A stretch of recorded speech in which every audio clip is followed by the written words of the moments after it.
요즘에 학부모님들께서 잠춘기라는 말씀을 하세요. 그러면서 참 걱정을 하시는데 사춘기 아이가 너무 잠이 많다.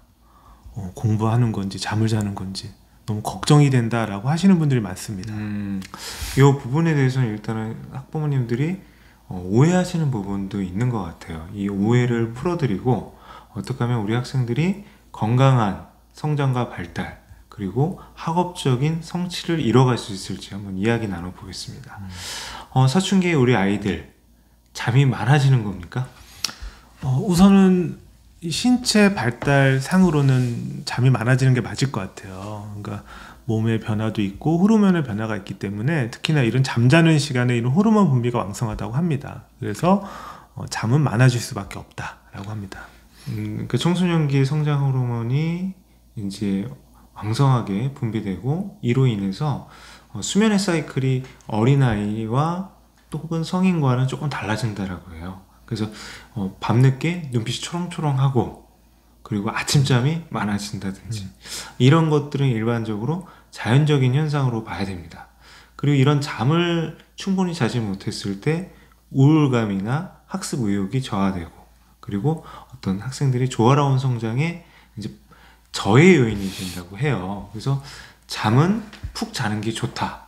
그렇지만 현실적으로 어려움은 있죠. 요즘 아이들이 이제 늦은 시간까지 뭐 10시 이후까지 10시에 학원이 끝나고 뭐 집에 와서 뭐 숙제하거나 뭐 하면 12시 넘기는 것도 과반사일 것 같아요. 그리고 이제 무엇보다 이제 하루의 사이클이 아침잠을 보장받기에는 사실은 바쁠 것 같아요. 저희 아이만 봐도 보통 이제 7시에는 일어나서 준비를 하고 학교에 한 8시 20분까지 가서 또 학교 생활을 시작을 하거든요. 그런 경우에 우리 학생들의 수면 시간 보통 요즘 아이들 12시 전에 잠자기 힘들잖아요. 그럼 굉장히 짧다라고 보는 거죠.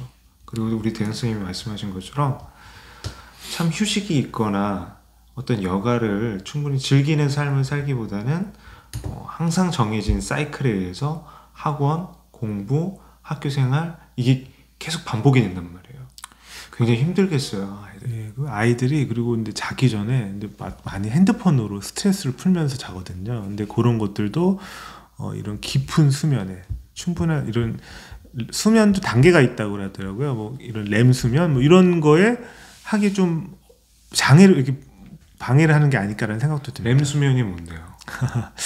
갑자기 물어보신 게 조금 아니 아까 렘 수면은 그러니까 저희가 조금 풀어서 얘기하자면 얕은 잠이 있고 깊은 잠이 있다라고 해요. 그래서 요즘에 스마트워치 같은 걸로도 체크이 되잖아요. 그래서 사실은 얕은 잠에서 깊은 잠으로 가면서 깊은 잠의 시간이 일정 시간이 확보되어야지 학생들이 충분한 휴식도 되고 또 성장에 이제 밑바탕이 된다라고 하는데 그게 확보되기가 힘든 거죠. 절대적인 양적인 부분에서. 그러다 보니까 우리 학생들이 이제 얕은 수면을 틈틈이 취해요. 우리 대현 선생님도 아시다시피 중고등학생들, 초등학교 고학년 학생들 수업 시간에 졸기도 하죠. 예. 근데 이런 중간중간 조는 거는 이제 모르겠어요. 이제 그게 어쩌다 한 번이면 괜찮은데 이렇게 주기적으로 존다거나 아니면 멍 때리고 있는 하루 종일 멍한 상태로 있는 아이들이 간혹 있거든요. 그리고 그거를 극복한다고 각성 음료를 먹어요. 고카페인 음료를 먹고 그래서 순간적으로는 정신이 번쩍 들지만 밤에까지 그 영향을 받아서 밤에 또 잠 못 자고 악순환에 빠지는 아이들이 있더라고요. 그렇죠. 그러다 보니까 이제 악순환이라고 말씀하셨는데 저희가 잠이 살짝 들 수 있는 시간이 있고 그 시간이 지나져 버리면 잠을 못 자는 상태가 돼요. 그리고 그런 것들이 반복되다 보면 불면증이 돼버리거든요. 그랬을 때 이제 심리 정서적인 어려움을 겪게 되죠. 이제 우울감을 표시한다거나 이제 조금은 폭력적인 성향을 드러내기도 하죠. 그리고 이제 약간 이게 심화됐을 때는 심리 상담은 물론 정신병적인 치료를 이제 요하는 상황까지 간다라고 해요. 근데 우리가 이런 이제 수면 부족에 대한 우려 충분히 공감하고 충분하게 재워주고 싶어요. 특히 현실적인 어려움도 있고 그렇지만 그것을 해소할 수 있는 방안도 있을 것 같아요. 우리 대선 선생님 좀 그 방법을 좀 알려주십시오. 그러니까 우선은 이 잠자는 시간을 규칙적으로 뭔가 최소한 12시 전에는 자야 된다. 첫째, 12시 예. 전에는 자야 된다. 예. 이 12시 전에 잔다라는 의미는 하나의 경계선인 것 같아요. 전날과 다음날. 그리고 또 이제 무엇보다도 우리 사춘기 학생들 같은 경우 12시, 이제 뭐 혹자는 10시라고 하는데 성장 호르몬이 굉장히 분비되는 시기죠. 그래서 사춘기 학생들이 2차 성징이 나타나고 남성과 여성이 고유한 특성을 갖게 되는데 결정적인 그 시간이라는 거예요. 그 부분은 12시 전에 잠잘 수 있도록 해줘라. 근데 그게 말은 쉽죠. 잠 못 자잖아요. 어떻게 하면 잠잘 수 있어요? 잠을 잘 잘 수 있는 환경을 좀 조성해 주는 것 같아요. 그래서 약간 따뜻한 정도의 샤워, 그리고 핸드폰은 절대 하지 못하게 하고, 그리고 이 안대라든가 이런 충분히 어두운 걸 해야지 이 멜라토닌이라든가 이런 수면 유도하는 물질이 분비가 된다고 하더라고요. 그래서 잠잘 수 있는 좋은 여건을 마련해줘라. 참 말씀은 쉬운데 쉽지 않은 겁니다. 우리 요즘 아이들에게 네. 스마트폰을 분리시키는 거 사실 쉽지 않은 숙제예요. 그런데 이제 그런 분위기, 그러니까 가정 환경에서 잠잘 수 있는 환경을 조성해주고 관심을 가져주십사 말씀을 하신 거죠. 자, 두 번째 또 뭡니까? 저는 운동을 좀 말씀을 드리고 싶어요. 이 생체 리듬이라는 게 운동을 하고 땀을 흘리거나 어떤 그런 활동을 하고 나면 숙면이 참 유도가 되는 것 같거든요. 그래서 이게 아이들 공부 시간 워낙 바쁘고 그러지만 잠깐이라도 산책을 하든지 뭐 줄넘기를 하든지 집에서 맨몸 운동이나 스트레칭을 해서 약간의 신체 활동을 좀 30분 이상 했으면 좋겠다. 그러니까 이거는 조금 남학생과 여학생이 좀 차이가 있을 거고 성향과도 차이가 있을 것 같아요. 근데 이제 이건 사실은 실제로 실천하기는 힘들거든요. 아까 우리 대현 선생님이 밤 10시에 학원을 끝난다고 했는데 10시 이후에 어떤 운동을 어떻게 합니까? 그래서 요즘에 실내 사이클도 있고 아니면 요즘 유튜브에 이렇게 화면에 틀어놓고 따라하는 운동도 있고 하잖아요. 그리고 저는 이렇게 애들 이렇게 등교하거나 하교할 때 좀 거들 수 있는 시간을 좀 줬으면 좋겠어요. 이렇게 차로 다 픽업해 주시는데 일부러 약간 밤 조금 10시에? 이건 너무 이상적인 얘기인 것 같은데요? 근데 요즘 아이들은 조금 보면 저 같은 경우도 이렇게 좀 시간이 없다면 약간 늦은 시간이라도 아파트 단지라도 좀 돌면서 조금 이렇게 좀 자녀분들과 대화도 하고 뭐 그 시간은 뭐 평일이 어렵다면 주말이라도 좀 내서 좀 함께 걷거나 산책하는 시간이 좀 필요하다라고 우리 생각합니다. 대선생님 같은 경우는 굉장히 이상적인 말씀을 잘 하시는데 제가 이제 조금 비판적인 시각에서 실제로 실천하고 계신 거예요? 저희는 이제 하고 있습니다. 조금 완벽하진 않지만 근데 자녀의 성향에 따라 그리고 원하는 운동이 있어요. 저희 딸 같은 경우는 농구를 좋아하니까 저녁 때라도 가서 농구를 조금 하고 밤 있어요. 10시에? 밤 10시는 아니죠. 한 7, 8시에.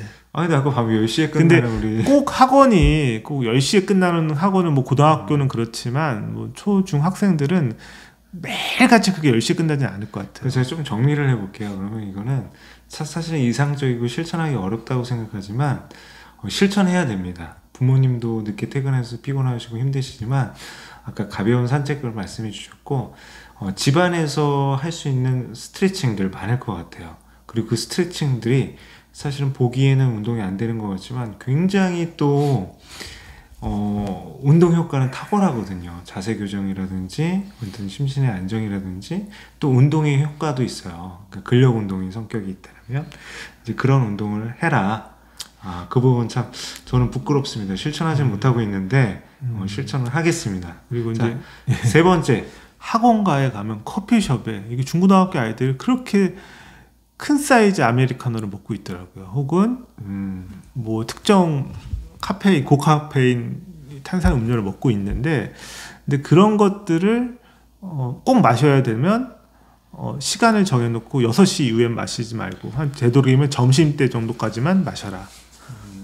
그런 건 되도록 안 마시는 게 좋을 것 같아요. 사실은 그 대성쌤이 오늘 주제를 갖고 오셨는데 참 들으면 들을수록 제가 괴롭습니다. 왜냐면 제가 스스로가 늦은 밤 고카페인 음료들을 먹거든요.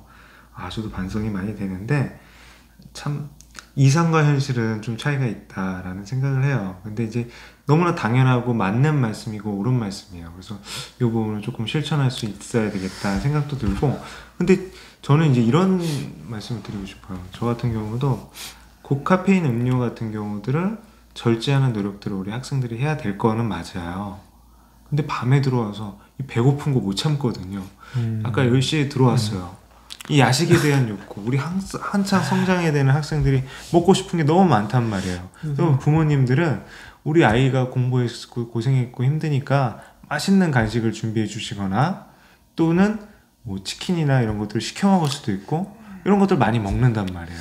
그러니까 저는 이런 것들은 수면의 질과는 어떤 관계가 있어요? 사실은 먹는 것도 수면의 질에 영향이 있거든요. 이게 위와 장에 부담이 되면 이 수면에 사실 깊은 수면 들기 어려워요. 그래서 저 같은 경우는 저도 사실 소화가 잘 안 돼서 저녁 때 배고프면 누룽지를 이렇게 끓여서 먹거나 소화 잘 되는 따뜻한 음식을 가볍게 먹고, 죽 같은 거. 너무 이렇게 막 아이들 늦게 자극적인 음식을 먹으면 이게 소화되고 그 다음에 그런데 또 시간이 걸리거든요. 그래서 저희 이제 유튜브 콘텐츠가 이제 좀 편안하게 다가갔으면 하는 마음에서, 그래서 대성 선생님 말에 조금 딴지 아닌 딴지를, 밤 10시에 이게 식욕이 왕성한 학생들이 누룽지하고 죽을 먹는다고요? 아니면 과일 같은 거. 그러니까 저는 그 얘기를 들었거든요. 근데 비행기를 타고 시차를 적응할 때, 시차 적응하는데 가장 좋은 게 먹는 시간을 조정하는 게 우리가 생체 리듬을 회복하는데 가장 도움이 된다고 하거든요. 그래서 아이가 성장기고 좀 식욕이 왕성하다 하더라도 아침밥을 넉넉하게 주는 게 낫지, 밤에 이렇게 과식이나 좀 소화 안 되는 음식은 저는 역효과가 난다고 생각이 들어요. 저의 입장에서는 제가 이제 우리 대선생보다 식욕이 있으니까 학창 시절을 생각해 보면 사춘기 때 아침에 삼겹살을 먹는 게 전혀 어려움이 없어요. 밤에도 야식을 먹었던 것 같아요. 근데 이거는 우리 사춘기 학생들에게 무조건적으로 적용하기보다는 이제 바람직한 수면을 위해서는 기왕이면 소화가 잘 되는 음식을 먹어라. 그리고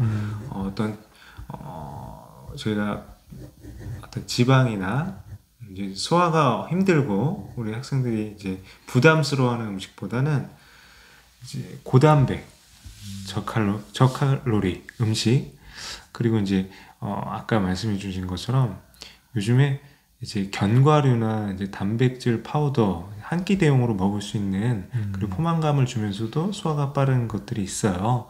그런 것들을 이제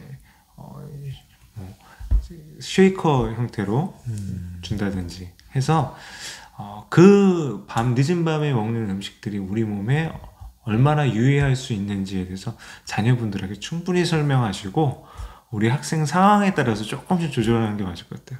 일반 무조건적으로 누룽지 먹으라 큰일 날 것 같아요. 저도 그런 의도로 말씀을 드린 거고, 이제 자극적인 음식이나 뭐 기름질 음식은 피하는 게 좋겠다라는 말씀이고요.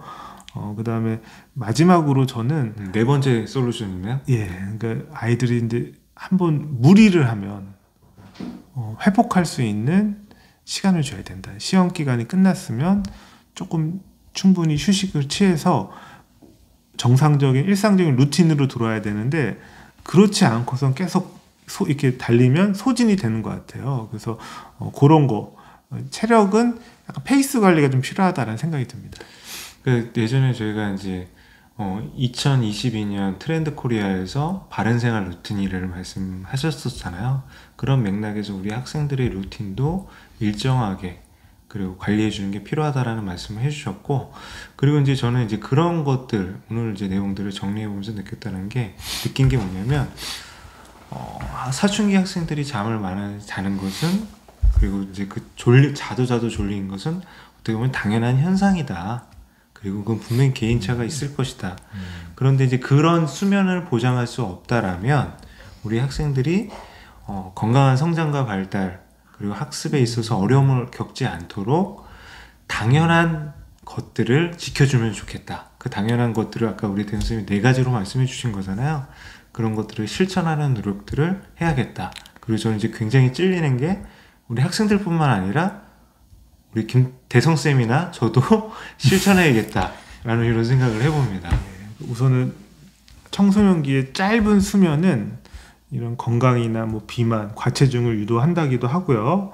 그다음에 이런 심리적으로도 불안이나 우울을 야기한다고 합니다. 그래서 7시간 정도의 충분한 수면 시간 보장은 필요한 것 같고요. 그다음에 아이들이 그래도 뭐 더 잔다. 그렇다면 혹시 다른 원인이 있는지, 뭐 건강상의 기면증이나 뭐 코골이가 있는지, 혹은 뭐 너무 늦은 시간까지 카페인이나 여러 가지 운동 부족이나 뭔가 이렇게 생체 리듬이 흩어진 건 아니지. 이런 거는 한번 살펴봐 주시면 좋을 것 같고요. 사춘기 아이들이 자면서 이 학습 능력, 스냅스도 이렇게 되게 확장이 된다고 하니까요. 너무 걱정은 하지 마시고 다만 건강상이나 혹시 다른 원인이 있는지만 한번 살펴봐 주시면 좋을 것 같습니다. 좋은 말씀 감사합니다.